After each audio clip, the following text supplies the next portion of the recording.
اسی سے متعلق ایک اور سوال بھی ہے، میں آپ کے سامنے رکھتا ہوں۔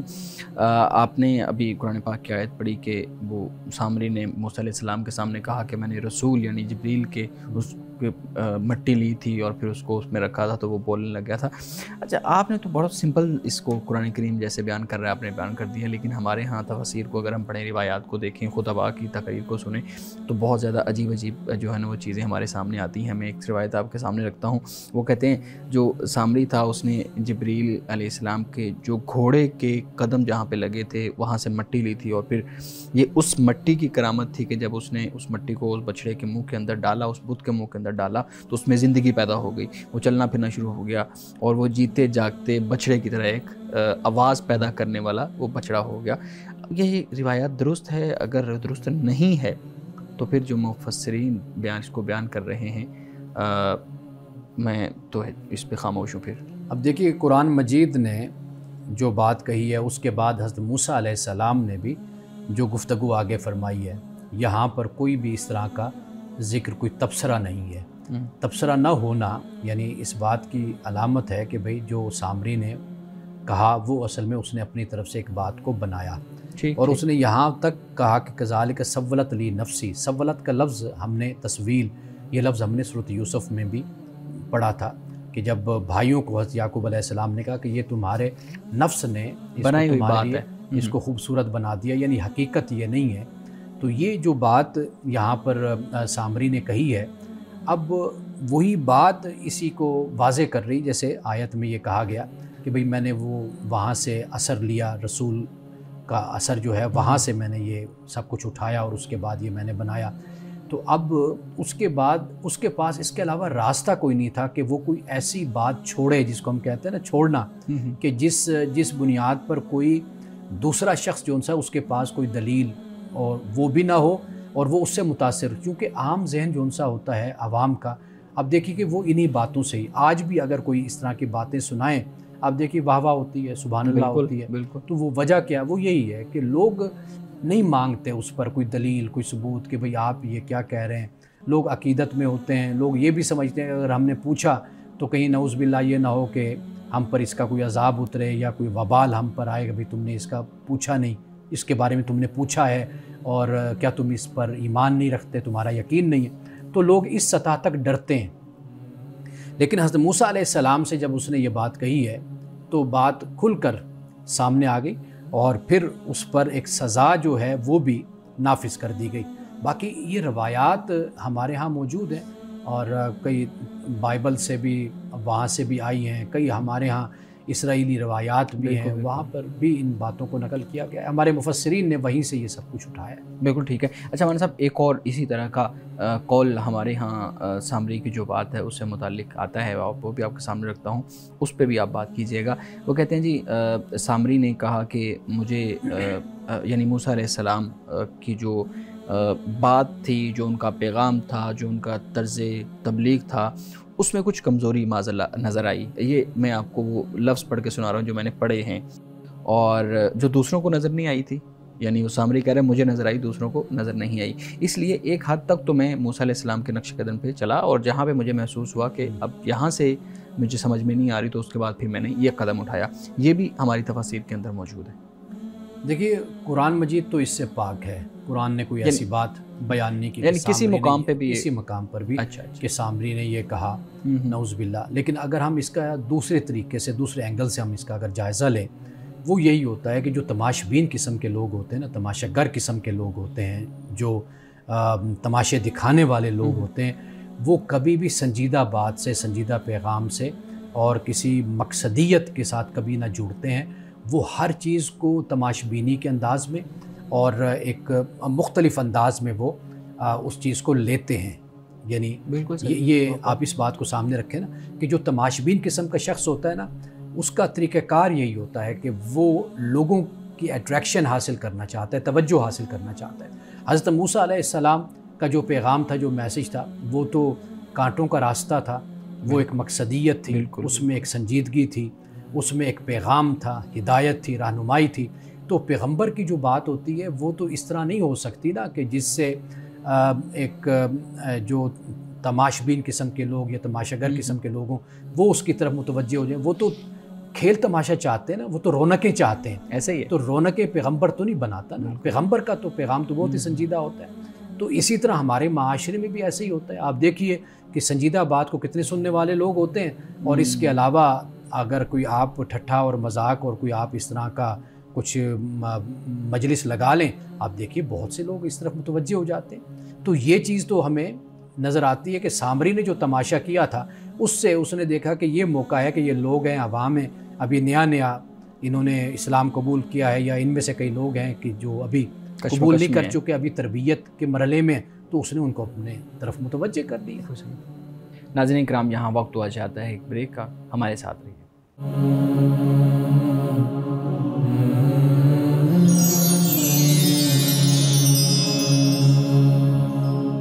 پروگرام میں ایک دفعہ پھر خوش آمدید. ابانا صاحب، آپ اپنی گفتگو میں یہ ایک جملہ آپ نے بولا تھا کہ لوگ جو ہمارے ہاں روایات بیان کی جاتی ہیں، جو باتیں بیان کی جاتی ہیں خطباء کی طرف سے، ہمارے جو مذہبی کانٹینٹ ہے اس کے اندر، اس پہ لوگ سوال اٹھانے سے ڈرتے ہیں. بنیادی طور پہ سوال یہی پیدا ہو جاتا ہے کہ اتنا سنجیدہ معاملہ، اتنا اہم معاملہ، کہ آپ مذہب جو ہے اس کے بارے میں انفارمیشن حاصل کرتے ہوئے، اس کے بارے میں پڑھتے ہوئے، اس کے بارے میں معلومات لیتے ہوئے ڈرتے ہیں، سوال اٹھانے سے ڈرتے ہیں. یہ جو خوف کی فضا انسان کے اندر پیدا ہو گئی ہے، خاص طور پہ ہمارے پاکستانی مسلمانوں کے لیے، یہ کیوں پیدا ہوئی اور اس سے کیا فائدہ یا نقصان ہو سکتا ہے؟ دیکھیے، جو جہالت ہوتی ہے نا، آپ اسے کم علمی کہہ لیں یا لا علمی کہہ لیں، وہ ہمیشہ خوف کو جنم دیتی ہے.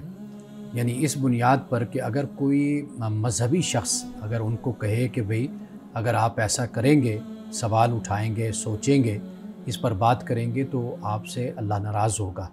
اور ایمان، اسلام، یہ صرف چپ کر کے ماننے کا نام ہے. جو بھی بات بیان ہو تو جو دین سے متعلق ہے، کوئی نبی صلی اللہ علیہ وسلم یا انبیاء علیہ السلام سے متعلق ہے، یا اللہ تعالیٰ کے نیک بندوں سے متعلق ہے، تو اس کو خاموشی کے ساتھ مان لینا چاہیے. یعنی جیسے ہم بتا دیں ویسے اس طرح مان لینا چاہیے.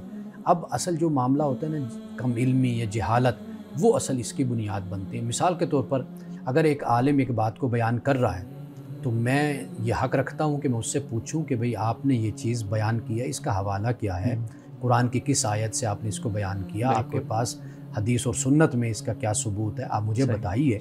تو یہ جرت عام شخص اس لیے نہیں کرتا کہ وہ یہ سمجھتا ہے کہ میں اگر سوال اٹھاؤں گا تو یہ بات جو بیان کی جا رہی ہے تو ہے برحق یہ سچ. یہاں پر مجھے اپنی عقل کے گھوڑے بھی نہیں دوڑانے، مجھے سوچنا بھی نہیں ہے. اگر میں نے سوچنا شروع کیا، گویا کہ میں اس کا پھر منکر ہو جاؤں گا. اب یہ جو چیز ہے، یہ اصل میں خطرناک ہوتی ہے. جب آپ علم رکھتے ہیں، جب آپ تھوڑی سی آپ جستجو کرتے ہیں، تو آپ کو اندازہ ہوتا ہے، آپ کو معلوم ہوتا ہے کہ آپ جو بات سن رہے ہیں اس کی اتھینٹسٹی کیا ہے، اس کا معیار کیا ہے. تو یہ اصل بنیاد ہوتی ہے جس کی وجہ سے لوگ خوف کھاتے ہیں. نہیں، اگر میں ایک کمنٹ کر دوں، اس کے بعد آپ اگر فرض کریں کوئی شخص علم نہیں رکھتا، آپ نے کہا کہ جو علم رکھتا ہے، جو دین کی چیزوں کو سمجھتا ہے، وہ اس کے اندر کیوریوسٹی پیدا ہوتی ہے. اگر کوئی شخص بالکل ہی دینی معلومات اور اس طرح کی اس کے اندر چیزیں نہیں ہیں، تو اس کے اندر اگر کیوریوسٹی پیدا ہو جاتی ہے چیزوں کو آئیڈینٹیفائی کرنے کی، تو وہ کسی خاص شخص کے پاس جائے گا یا خود اس کوشش کرے گا؟ دیکھیے، بات یہ ہے کہ جس میں یہ کیوریوسٹی پیدا ہو، اسے معلوم ہونا چاہیے کہ معاشرے میں ہر طرح کے لوگ موجود ہوتے ہیں. بالکل. یعنی اہل علم موجود ہیں، اہل خطابت بھی موجود ہیں، ایسے لوگ بھی ہیں کہ جو تماشبین ہوتے ہیں، تماشا گر ہوتے ہیں، جیسے ہم نے پہلے بات کی، جو لوگوں کو ایک سٹیج لگا کر لوگوں کو دکھاتے ہیں، ہنساتے ہیں، رلاتے ہیں، وہ لوگ بھی ہوتے ہیں. علم کا جو معاملہ ہوتا ہے نا، اس میں کوالٹی، آپ یہ دیکھیے کہ آپ ایک صاحب علم کا چناؤ کریں، انتخاب کریں، آپ اس کے پاس بیٹھیں، آپ سنیں، سمجھیں، اس کی بات کو بھی من و عن مت تسلیم کریں، آپ مزید اس سے اپنے سفر کو آگے جاری رکھیں. میں نے یہ دیکھا ہے کہ لوگوں کے پاس کوئی روایتی تعلیم نہیں ہوتی مروجہ، لیکن ان کا مطالعہ ہوتا ہے، وہ پڑھتے ہیں، سمجھتے ہیں چیزوں کو. یہ انسان پر خود ڈیپینڈ کرتا ہے کہ وہ کتنی محنت کرتا ہے. اور محنت کرنے والا شخص ہو، بے شک وہ تعلیم یافتہ نہ ہو، وہ بھی علم حاصل کر لیتا ہے، وہ بھی اپنے اندر صلاحیت پیدا کر لیتا ہے. جی پلیز شاریہ. تو میں یہ جاننا چاہتا ہوں کہ ہمارے ہاں جو لوگ ہیں وہ سوال کرنے سے اس لیے بھی کتراتے ہیں کیونکہ کچھ جب وہ سوال کرتے ہیں تو علماء کی جانب سے سختی کا اظہار کیا جاتا ہے اور یہ بتایا جاتا ہے کہ کچھ چیزیں جو ہیں وہ حکم کے دائرے میں آتی ہیں اور وہاں پر سوال و جواب جو ہے اس سے پرہیز کرنا چاہیے. تو ایک یہ ابہام بھی موجود ہے اس حوالے سے کہ کون سی باتیں ایسی ہیں جو کہ حکم کے دائرے میں آتی ہیں اور کون سی وہ باتیں جو حکم کے دائرے میں نہیں آتی کہ جن کے متعلق سوال کیا جا سکتا ہے. دیکھیے پہلی بات تو یہ ہے کہ یہ بات تو آپ کی درست ہے کہ علماء کی طرف سے اس بات کا خطرہ رہتا ہے. جی. یعنی اگر آپ کہیں پڑھتے ہیں، تعلیم حاصل کرتے ہیں کسی مدرسہ میں، کسی جامعہ میں یا کسی بھی درس میں، کسی محفل میں جاتے ہیں، تو آپ کا سوال اٹھانا گویا کہ آپ پر ہی ایک سوالیہ نشان لگا دیتا ہے کہ آپ اگر یہ سوال اٹھا رہے ہیں گویا کہ آپ اس کے مخالف جو عقیدہ ہے یا مخالف گروہ اس کو ہے، پروموٹ فرقہ کر رہے ہے، ہیں، آپ اس کے حامی ہیں، آپ اس سے متفق ہیں، آپ کا تعلق اس سے ہے. یہ ایک بہت خطرناک رجحان ہے، یہ نہیں ہونا چاہیے. باقی جو دوسری بات آپ نے کہی ہے، دیکھیے آپ سوال نہیں کریں گے تو جواب نہیں ملے گا، جواب نہیں ملے گا آپ کے علم میں اضافہ نہیں ہوگا. کہا جاتا ہے کہ جو سوال ہے اس میں آدھا علم موجود ہوتا ہے، آدھا نالج اس میں ہوتا ہے سوال میں. تو لہٰذا جو یہ حکم ہے یا حکم نہیں ہے، اس بحث کو چھوڑ کر قطع نظر اس کے اصل بات یہ کہ سوال ضرور آپ کیجئے. یعنی مثال کے طور پر نماز اللہ کا حکم ہے، آپ پوچھئے کہ بھئی نماز اگر حکم ہے، فرض ہے، تو کہاں پر اس کا ذکر ہمیں ملتا ہے، کس جگہ پر اس کو بیان کیا گیا ہے. اس طریقے سے روزہ ہے، زکوٰۃ ہے. جب تک آپ حکم پر بھی سوال نہیں اٹھائیں گے، آپ پوچھیں گے نہیں، تو اس وقت تک تو آپ کو اس کے بارے میں بھی تو معلوم نہیں ہو سکتا نا. مولانا صاحب آج تو ہم دیکھتے ہیں کہ استاذ جو ہے اس کے سامنے سوال رکھیں تو وہ اپنی توہین سمجھ لیتا ہے کہ میرے سامنے سوال کیوں رکھا. اور خاص طور پہ ہم چونکہ مذہبی لوگوں کی بات کر رہے ہیں تو جب ان کے سامنے سوال جاتا ہے تو وہ تو میں ایک بڑا لفظ بولنے لگا ہوں، آگ بگولا ہو جاتے ہیں اس بات پہ کہ جو میں بات کر رہا ہوں تم اصل میں اس کی مخالفت کر رہے ہو، کیوں یہ کر رہے ہو. تو یہ جو استاذ کا منصب ہے یہاں پہ ہی سوال کو دبا دیا جاتا ہے، تو پھر آگے جا کے جن معاملات کی طرف آپ تو اشارہ کر رہے ہیں وہ تو بہت دور کی بات ہے. دیکھیے علم انسان کو اپنی ذات کی نفی سکھاتا ہے، انسان میں عاجزی پیدا کرتا ہے، انکساری پیدا کرتا ہے، انسان کو مٹانے کی تعلیم دیتا ہے اپنے آپ کو. اگر شاگرد ہے، کوئی شخص بھی ہے، تو ہمارے ائمہ فقہا ان کا طریقہ یہی تھا کہ اگر وہ نہیں جانتے تھے تو وہ کہہ دیا کرتے تھے کہ ہمیں اس کے بارے میں معلوم نہیں ہے. اچھا بہت احتیاط کا راستہ وہ ہمیشہ اختیار کرتے تھے. تو خاص طور پر جو مذہبی لوگ ہیں ان کو چاہیے کہ وہ اپنے ائمہ، اپنے فقہا کو پڑھیں، دیکھیں کہ ان کا لوگوں کے ساتھ کیا رابطہ، کیا تعلق ہوتا تھا. سائلین آتے تھے، سوال کرنے والے طلباء آتے تھے، تو وہ کس طرح شفقت اور محبت کے ساتھ. دیکھیے آپ مجھ سے ایک سوال کرتے ہیں، پوچھتے ہیں، میرے پاس اگر اس کا جواب ہے تو میں بیان کر دیتا ہوں، اگر اس میں اختلاف ہے، اس کے جواب میں مختلف علماء فقہا کی رائے ہے، میں وہ آپ کے سامنے رکھ دیتا ہوں. میں نہیں جانتا تو میں آپ کو کہہ دیتا ہوں. باقی اگر آپ سوال کر رہے ہیں تو میں آپ کے من میں اتر کر، مجھے نہیں پتا کہ آپ یہ سوال واقعی علم کے لیے پوچھ رہے ہیں یا مجھے چھیڑنے کے لیے پوچھ رہے ہیں یا مجھے جج کرنے کے لیے پوچھ رہے ہیں یا آپ کسی اور فرقے سے تعلق رکھتے ہیں یا کسی اور مسلک سے یا گروہ سے تعلق رکھتے ہیں. میں نہیں جانتا، میں آپ کے باطن میں اترا نہیں ہوں، یہ اللہ کے پاس علم ہے.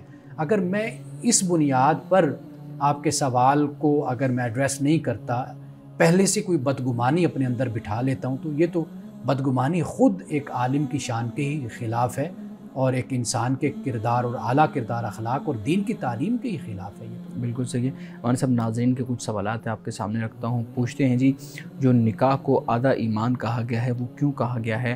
اور دوسرا اس کے ساتھ ہی لنک کیا گیا انہوں نے کہ کیا کنوارا جو انسان ہے وہ جنت میں داخل نہیں ہوگا؟ دیکھیے پہلی بات تو یہ ہے کہ احادیث رسول صلی اللہ علیہ وسلم میں جب اس طرح فرمایا گیا، اب اس کا جو مقصد ہوتا ہے وہ یہ ہوتا ہے کہ اس کی اتنی زیادہ اہمیت ہے آپ کی زندگی میں اچھا کہ آپ اس کو کبھی بھی اگنور نہ کریں. رسول اللہ نے فرمایا کہ نکاح آپ کی آنکھوں میں حیا کا باعث بنتا ہے، آپ کی شرمگاہ کی حفاظت کا باعث بنتا ہے. یہ آپ علیہ الصلوۃ والسلام نے یہ فرمایا. اب یہ اس کے اچھے اثرات کو بیان کیا جا رہا ہے. یعنی ایک شخص ہے کہ جو اگر نکاح نہیں کرتا، مثال کے طور پر وہ کسی گناہ میں مبتلا ہو جاتا ہے، زنا میں مبتلا ہو جاتا ہے، تو واضح بات ہے کہ وہ اپنے ایمان کے ایک لحاظ سے نفی کر رہا ہے نا. کہ بھئی اگر ایک شخص مومن ہے، مسلمان ہے، مسلم کہتا ہے خود کو، تو پھر اللہ کا حکم اس کو یہ ہے کہ وہ اپنی عصمت کی، اپنی چیسٹی کی حفاظت کرے. تو لہٰذا وہ اپنے آپ کو ایمان سے باہر کر رہا ہے اس وقت کہ جب وہ یہ کام کر رہا ہے. اب در حقیقت جب رسول اللہ اس طرح بیان فرماتے ہیں، کہیں صفائی کے بارے میں، کہیں حیا کے بارے میں، کہیں کسی اور حوالے سے آپ فرماتے ہیں، تو وہ در حقیقت ایک تاکید اس چیز کی ہوتی ہے کہ اس کی ایمان میں، اسلام میں اس کی بہت زیادہ اہمیت ہے. اب جنت میں جانے کے لیے نکاح کوئی شرط نہیں ہے. بہت اللہ کے نیک بندے ایسے ہیں جنہوں نے ساری زندگی نکاح نہیں کیا، شادی نہیں کی، بڑے بڑے محدثین، بڑے بڑے فقہاء ایسے ہوئے. تو لہٰذا اللہ کی جنت کو پانے کے لیے ایمان اور عمل صالح ہے. ایمان، عمل صالح. عمل صالح میں پھر یہ ہوتا ہے کہ انسان نے اگر نکاح نہیں بھی کیا پھر بھی وہ اپنی شرمگاہ کی حفاظت کرتا ہے، اپنی نگاہوں کی حفاظت کرتا ہے، تو اس کے لیے یہ عمل پھر جنت میں جانے کا باعث بن جاتا ہے. نکاح کرنا یا نہ کرنا یہ جنت کا باعث نہیں بنتا، باعث بنتا ہے آپ کے ایمان اور عمل صالح. ناظرین کرام، یہاں وقت ہوا چاہتا ہے ایک بریک کا، ہمارے ساتھ رہیے گا.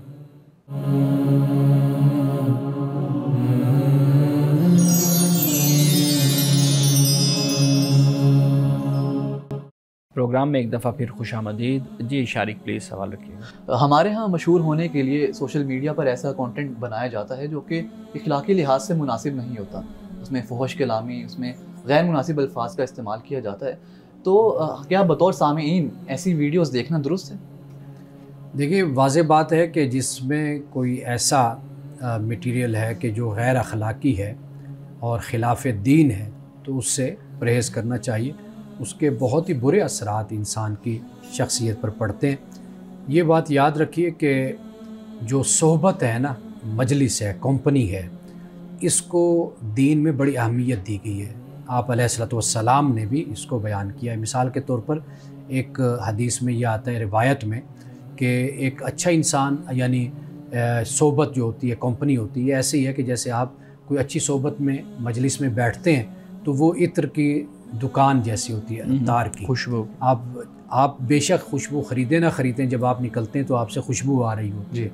اسی طرح لوہار کی بھٹی ہے، تاکہ کوئی بری کمپنی ایسی ہوتی ہے لوہار کی بھٹی کی طرح کہ آپ وہاں جا کر بیٹھتے ہیں، جب نکلتے ہیں تو آپ کے چہرے پر بھی یعنی سیاہی ہوتی ہے اور کپڑوں پر بھی اس کے اثرات ہوتے ہیں. تو رسول اللہ نے اچھی اور بری صحبت کو اس طرح بیان کیا ہے. تو لہٰذا آپ اگر گناہ سے بچتے رہیں گے تو آپ کی نظر میں گناہ کی جو شدت ہے نا وہ قائم رہے گی. اگر آپ گناہ کو دیکھتے رہتے ہیں گویا کہ پھر آپ یوز ٹو ہو جاتے ہیں، پھر آپ کو اس سے ایک کراہت، ایک نفرت وہ محسوس بھی نہیں ہوتی، اور پھر اس کو کر لینے میں بھی انسان کو کوئی جھجک نہیں ہوتی اور کوئی شرم یا کوئی گناہ کا احساس بھی نہیں ہوتا. تو لہٰذا بہترین طریقہ جو ہے، جو دین کے مطابق ہے، وہ یہی ہے کہ ہمیں ایسی صحبت، مجلس، کمپنی اور ایسے کنٹینٹ اور ایسی ویڈیوز اور ایسی چیزوں سے ہمیں اپنے آپ کو دور رکھنا چاہیے. ہمارے ہاں یہ اعتراض کیا جاتا ہے کہ ہمارا معاشرہ آج اخلاقی پستی کا شکار ہے، اس کی مین وجہ، بنیادی وجہ جو ہے وہ سوشل میڈیا ہے. یہ اعتراض کس حد تک درست ہے؟ کیونکہ سوشل میڈیا پر جو کانٹینٹ بنایا جاتا ہے، جو مواد وہاں شیئر کیا جاتا ہے، وہ لوگوں کو مد نظر رکھتے ہوئے بنایا جاتا ہے. یہ دیکھا جاتا ہے کہ لوگوں میں کیا رجحان ہے، لوگوں کو کیا پسند آتا ہے. خاص کر جو ہمارا نوجوان طبقہ ہے اس میں فحش کلامی اور گالم گلوچ کا کافی رجحان پایا جاتا ہے. تو سوشل میڈیا کو خالی قصوروار ٹھہرانا کس حد تک درست ہے؟ کیونکہ کہیں نہ کہیں قصور لوگوں کا بھی ہے. دیکھیے، پہلی بات تو یہ کہ سوشل میڈیا یہ ایسے ہی ہے کہ جیسے آپ کا ٹیلی ویژن ہے. جی، آپ جو چاہیں وہاں پر دیکھیں.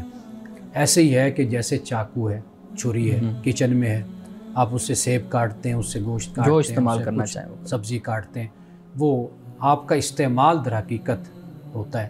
اب سوشل میڈیا میں بہت سے ایسے اچھے لوگوں کو جانتا ہوں کہ جو بڑے اچھے طریقے سے اس کا استعمال کرتے ہیں، یعنی اچھا میسیج لوگوں تک، فکری بات، علمی بات، تحقیقی بات لوگوں تک پہنچاتے ہیں. وہ اپنا ایک کردار ادا کر رہے ہیں، ایک سوسائٹی کی آبیاری پرورش کر رہے ہیں. بہت سے لوگ ان کے ساتھ بھی وابستہ ہوتے ہیں. یہ اب جو لوگ وہاں پر پوسٹ لگانے والے ہیں، یہ ان پہ ڈیپینڈ کرتا ہے کہ وہ کیا طریقہ اختیار کرتے ہیں. بہت سے علماء ہیں، اسکالرز ہیں، بہت اچھے لوگ ہیں، اساتذہ ہیں کہ جو سوشل میڈیا پر موجود ہیں. آپ کوئی بھی میڈیم ہو، آپ کو کبھی بھی نہیں ترک کرنا چاہیے. ہم یہ کہتے ہیں جی یہ فیس بک ہے، یہ فلاں ہے، تو یہاں پر چونکہ اس طرح کے لوگ آئے ہو تو لہٰذا میں نے اس کو چھوڑ دیا. نہیں، آپ اچھے ہیں، علم والے ہیں، تو آپ اس پہ رہیں. وہ کہا جاتا ہے نا کہ جب گھر کوئی نہ ہو، خالی ہو جائے گھر، تو وہاں وہ آسیب زدہ ہو جاتے ہیں، وہاں پھر جن بھوت آ جاتے ہیں. تو یہی معاملہ ہوتا ہے. اچھے لوگ اگر یہ سوچ کر ٹی وی بھی چھوڑ دیں گے، چینل، سوشل میڈیا بھی چھوڑ دیں گے، ہر میدان چھوڑتے چلے جائیں گے، تو پھر انہیں لوگوں کا یہ قبضہ ہوگا جن سے ہم شکوہ شکایت ہمیشہ کرتے رہتے ہیں. تو لہٰذا اچھے لوگوں کو چاہیے کہ وہ ان میدانوں میں رہیں اور ان کو اچھے انداز میں استعمال کریں اور لوگوں کی رہنمائی اور لوگوں کی تربیت کریں. تو اس حوالے سے ہم یہ بھی دیکھتے ہیں کہ جو والدین ہیں وہ کافی پریشان ہوتے ہیں جب وہ دیکھتے ہیں کہ ان کے بچے ایسے لوگوں کے ولاگز دیکھ رہے ہیں، ایسے لوگوں کی ویڈیوز کنزیوم کر رہے ہیں جو کہ اخلاقی لحاظ سے اچھے نہیں ہیں، جن کا امپیکٹ اچھا نہیں ہے ان کے بچوں پر. تو بچوں کو اس زمن میں والدین کیسے سمجھائیں کہ بچے رک بھی جائیں اور وہ ضد نہ کریں؟ دیکھیے، اصل چیز یہ ہوتی ہے کہ ہمارے ہاں جو طریقہ اختیار کیا جاتا ہے نا، وہ یہ ہوتا ہے کہ ہم کہتے ہیں یہ نہ کرو. ہم یہ نہیں بتاتے کہ یہ کرو، یہ نہ کرو، یہ کرو. ہم صرف نہیں کا جملہ بولتے رہتے ہیں کہ یہ نہ کرو. دنیا میں جو تربیت کا انداز بیان ہوتا ہے، اور اب جو جدید ممالک جو ان سے جدید ریاستیں، اب وہ اس پر بہت کام کر رہی ہیں اور کام کرتی ہیں کہ بچوں کو کس طریقے سے سمجھایا جائے اور اچھی تعمیری جو سرگرمیاں ان میں انوالو کیسے کیا جائے. وہ یہ نہیں کہتے کہ یہ جو کر رہے ہو یہ نہ کرو. بھئی وہ یہ نہ کرے تو پھر کیا کرے؟ یہ بھی تو آپشن بھی نہیں ہے نا، آپشن دینا پھر اس کو. تو بچوں کو آپشن دینی چاہیے. آپ گھر میں بچے ہیں، آپ بے شک وہ یہ چیزیں کیوں دیکھ رہے ہیں؟ اس لیے دیکھ رہے ہیں کہ آپ نے ان کو تعمیری مثبت سرگرمیاں ان کو آپ نے دی نہیں ہیں، متعارف نہیں کروائی. تو وہ بھی تو بچے ہیں کہ جو جم جا رہے ہیں، وہ بھی تو بچے ہیں کہ جو جا کر اپنا کھیلتے ہیں، جہاں پر انڈور گیمز ہیں، جیسے اپنا بیڈمنٹن ہے، دوسری گیم فزیکلی ایکٹیویٹی، وہاں پر بھی ٹائم وہ دے رہے ہیں، ان کو والدین لے کر جاتے ہیں. تو میرا خیال ہے کہ یہ جو رویہ ہے نا کہ آپ صرف روک کر ایک بچے کو کارنر میں کھڑا کر دیں، اس سے بہتر ہے کہ آپ بچے کو مختلف راستے دکھائیں تاکہ وہ اس پر چلیں.